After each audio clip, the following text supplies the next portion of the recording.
this year with the 25th anniversary, when you're looking back at something like Dogma, when you sit down and you watch that again, are you able to like enjoy it as a fan of cinema? Or are you constantly like feeling like, oh, I wish I'd done that bit differently, or I could have done this better? I'll be honest with you, I got to enjoy it this time around. When we were making it last time, there's the pressure of like, can we pull this off for $10 million? And we're working with famous people for the first time and all that stuff. And, you try to be a cool customer and be like, yeah, no, I was born to do this and stuff, even though you've only been doing it professionally at that point for like 3 years or whatnot. So there was that during production and then worrying about getting it in the can. Then there was the editing. Then there was the controversy that surrounded the movie, the Sturm and Drang from the religious right and stuff like that. Then the movie coming out and worrying about the box office, the death threats, going to the film festivals, which was wonderful, but the death threats that followed. So all of that meant that when I took Dogma into the world last time, like I got to watch it at three different festivals. We took it to Cannes first, then New York Film Festival, then Toronto. Then it came out. But I didn't really get to go to many public screenings of the movie, just film festival screenings. It was lovely and stuff. So my experience with Dogma's theatrical run was fraught with, peril and worry and concern. Is it going to make enough money? Will people like it? Are we going to get killed and stuff like that? Now in 2025, like I got to enjoy it because none of that shit exists anymore. Like when we took the movie out the first time, we would never dream of putting Buddy Christ on the poster. He would have gotten us killed in the 90s. But he was the main image. Look, he's right there on the poster, Yeah. man. That's how we sell the movie this time. And they showed me like the marketing folks were like, here's the different posters you could choose from. And they were beautiful, man. Each one more beautiful than the last, and each one showcasing all the famous people who are in the movie. But I was drawn toward the Buddy Christ poster because I was a kid. We never would have been allowed to do this back in the day, ever. And they're like, yeah, but what about all the famous people you got in the movie? I was like, who the more famous than Jesus Christ? That's how you sell the damn. So this time around, it was far more enjoyable. And I got a second bite at the apple, which is rare for a filmmaker. Like I remember when they said, here are the potential posters for Dogma. Now, mind you, we live in a world where like Mondo could do a cool poster of your movie or, someone else. I bought many posters that hang at Smodcastle Cinemas from artists who do their own renditions of Clerks or Mallrats posters and stuff. But an official release poster where the studio is like, so this is the image we're going to use to sell the movie 25, 26 years later. I didn't think I'd ever have that conversation. So it was weird getting to go through something I went through before, but this time it didn't have the dark cloud of, are we going to get killed while we do it? Like there was none of that. So every night I got to enjoy the movie. Sat there and watched it. We had two sold out screenings a night, 20 cities. And I would just sit back and I would watch some of my favorite people that I've ever worked with at their absolute youngest.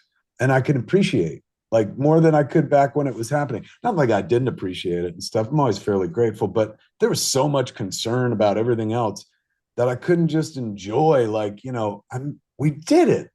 We got here. Like this was a journey that began when I was going to Our Lady of Perpetual Help when I was a kid. And like, we're here at our, so now, having had a heart attack 8 years ago and having lost my mind 3 years ago and being 55 years old, I have a way different perspective and I can appreciate things that as a youth, I was too busy trying to get to a place to appreciate. So this time around, it's been bliss, man. Like I get to kick back and really fundamentally appreciate all of these people who made the movie and are in the movie, in front of the camera, behind the camera, gave their absolute best when we were paying the absolute least. Like everyone, all those actors worked for scale. The crew worked for scale. Like nobody got paid and stuff. We barely had enough money to get the movie made right. But everyone still pulled together and gave me their absolute best. I have one of the greatest Alan Rickman performances committed to film, and that's saying something because the dude never had a false note in his career. And he gave it to us for the low price of scale, minimum movie wage. Chris Rock at his absolute peak when he returned, when he ascended as the next George Carlin, bringing fire, as the kids would later say, and stuff. Ben and Matt, fresh off of Good Will Hunting Oscar win, like just passionately diving into a script they loved once, but post Good Will Hunting could have been like, Kev, we're getting offers and stuff, but stayed in, stuck around to do it. And so I just appreciate over and over, like, wow, everybody gave me their best, man. Like, and they didn't have to. It's like they could have been like, I ain't getting paid enough or whatever. But for love and not for money, they made something really special, and I just got to watch the whole time. I'm in it too. Yeah. I mean, what are the Well, chances I was ever going to be in an Alan Rickman movie? And I am. That's nuts. aside from the fact that it is set in a world 25 years ago, I think a lot of it is still very relevant today. Like it I very was much holds up as a film. I was shocked, like when I went back out. I guess not shocked because I still with the movie over the last 25 years, even if the public didn't. But I was like, I was so gung ho, like, oh my god, let's take the movie out. This is great. That it wasn't until I was going on tour that I was like, oh, like I got to stand next to this movie every night. And like, what if it's '90s? Like, what if like we say that like gets people upset? And I was happy to report that like when I watched the movie for the first time, like with the audience at the LA screening when we kicked off the tour on Easter Sunday, 420, there was nothing that made me cringe. One thing I felt was absent though. I didn't cringe because I was like, oh, you can't say that anymore. I cringed because I was like, that ain't the whole story. And it's when George Carlin's Cardinal Glick character goes, the Catholic Church does not make mistakes. And Chris Rock's Rufus character says, please, what about the Catholic Church silent consent to the slave trade? And Linda Fiorentino's Bethany goes, and its platform of non-involvement during the Holocaust. And George Carlin's Cardinal Glick goes, all right, mistakes were made. Every night I watched the movie, I sat there going, something's missing from that egregious Catholic sin list. Something that wasn't really talked about or well known when we made that movie, but in the Hmm. intervening years, exploded in a nuclear way and brought the numbers of the church down. And, that's all the pederast priests. So when I would watch the movie, I would sit there and be like, there's one more to that list. Comedy is always in threes. And there's one more horrible thing that the Catholic Church was involved with that's missing from that list. And it's only missing from the list by virtue of the fact that when the kid wrote it when he was, in his 20s, that wasn't very well known, Right. but It a was few still years pretty hush later, hush. yeah, it was pretty damn hush hush back then. Not so much now, for heaven's sakes. But that was the only thing that I felt aged it. There's no cell phones in the movie. Nobody whips out an iPhone or anything. So there's a bit of that. But I remember at one cut of the movie, somebody went to use a payphone, so that's not even really relevant. Dogma is very informed by your own history and views on Catholicism. And I wondered if those views that informed the movie when you were making it have they changed at all in the intervening years? Do you have Vastly. any yeah, you have sort Oh, of new vastly. I outlooks on Catholicism? I am hands down a lapsed Catholic, and it Mm, wasn't dogma that disabused me of my faith. Oddly enough, it was doing Smodcast for 12 years, opposite Scott Mosier, who's a very intelligent agnostic, and wasn't trying to kind of chip away at my faith, but like you have enough conversations about what happens afterwards with somebody who's not a member of the faith, it will have an effect. So the kid who wrote and directed Dogma believed in everything you see in that movie. Like that's not Christian mythology to him. That's what happened. That's the faith he was raised in. Man. It was the stories he was told as a kid. It doesn't, Dogma is the beginning of the end of that faith. It was made as kind of a, you read about like or you hear about they do in movies or TV shows like a couple that's been together for a long time. And in order to try to save the marriage, they have a baby. Like, let's have another mm. baby. Dogma was me having a baby with the Catholic Church to try to save our marriage. And, it's a beautiful baby. I'm glad it exists, but it wasn't able to save the marriage, man, at the end of the day. So while I'm not a member of the faith anymore, or as we like to say, I'm no longer practicing because I got it down to a science. I have nothing but love in my heart for anybody who truly believes. People like my mother, she talks about Jesus unironically. Like, there's Christian mythology that doesn't exist. Like, but she's also, not one of these people that uses Jesus to tell you who you can and can't love or whatnot. And those people I can't stand. they when I think of religious people, truly spiritual people, I don't think about those people. Those people are just gatekeepers. Those people are elitists who are just using faith, spirituality, using Christ as both a shield and a sword. But people of true faith, I honestly, there are times I wish that I was still that person. I went crazy 3 years ago, and I honestly don't think I would have went crazy if I still had my faith. Because when you have your faith, there are no problems. Are you kidding me? JC, take the wheel. Jesus is there for you. When I got to the place where I was like, I'm alone in this, that's where things start to crack, and then I wound up in the booby hatch. So I missed my faith, but that's why I enjoyed hanging out with Dogma so much this year. Because whenever I looked up at the screen, I saw what it was, man. I was like, this is a child's prayer. This is somebody who wants it all to be true. And he was raised and steeped in this, in these incredible morality tales, and existential issues.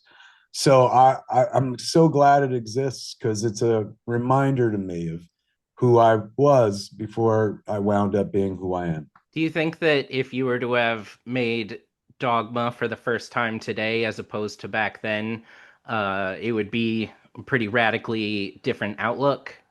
I think well, I'm kind of going through that a bit right now because I'm writing like this follow up or call it a sequel or whatnot. And the guy who wrote Dogma believed in everything that's in that movie. Right. The guy who's writing the Dogma follow up, not so much. But that's kind of the way in. Whereas the way in before was true faith, the way in this time is loss of faith. I also wanted to ask you about over the course of your career, you've worked a lot both inside and outside of the studio system. And I wondered if you see benefits and drawbacks to both of those ways of working, or do you vastly prefer being able to work with your maximum creative freedom? Is it ever good to have some sort of limits and compromise? Does that make any better art or See, I don't even think of studio filmmaking as limited or compromising, particularly when think about Chris Nolan, mm, least compromising filmmaker there is. He's going to do it the way he wants to do it. And I don't mean that way. It's just mm. he like there are directors who are, hey, we're on my vision quest and this is how we get there. And if that's nice work, if you can get it, right? Like Chris Nolan probably doesn't have to take a note ever again for the rest of his life. Could be because his stuff's so strong, he knows what he's doing. He's such a genius at it, such a maestro. There's no notes to give.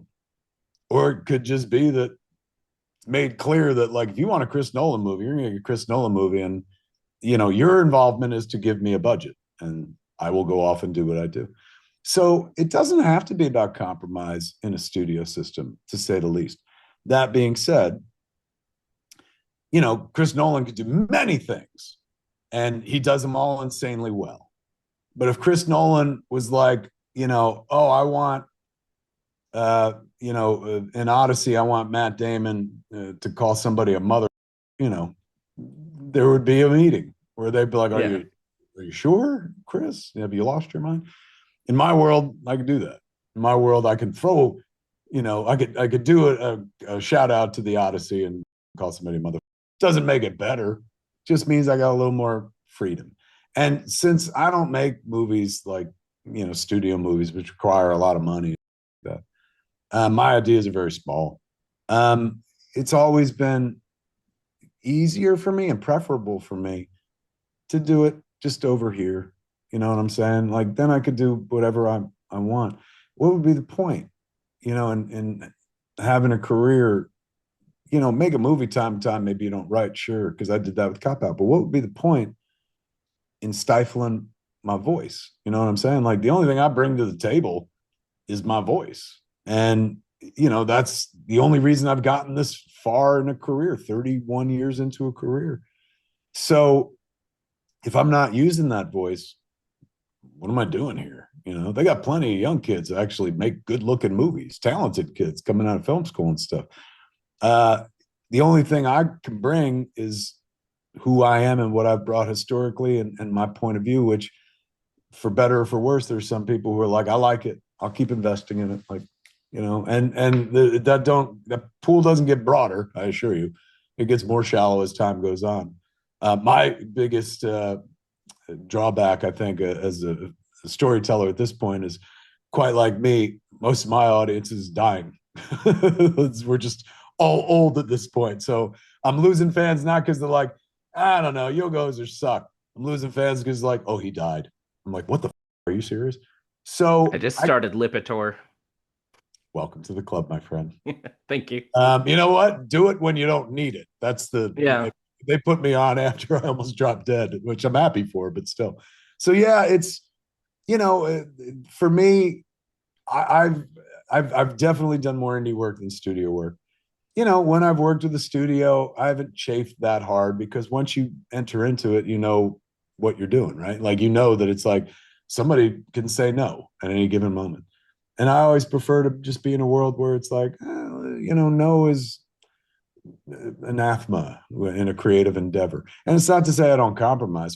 I know how to compromise. I'm the first one to compromise. So if I'm like, on Chasing Amy, we were like, we need $3 million. And they're like, you're never Mm. going to get it. And I was like, okay, 200,000. I'll drop it right in the toilet. Because as a storyteller, I'm going to dictate how complicated it's going to get anyway. So I have the ability to pivot and make it cheaper and stuff. So it's I'm not against that studio stuff. It's just not for me. It's for people that have big ideas and big visuals and very,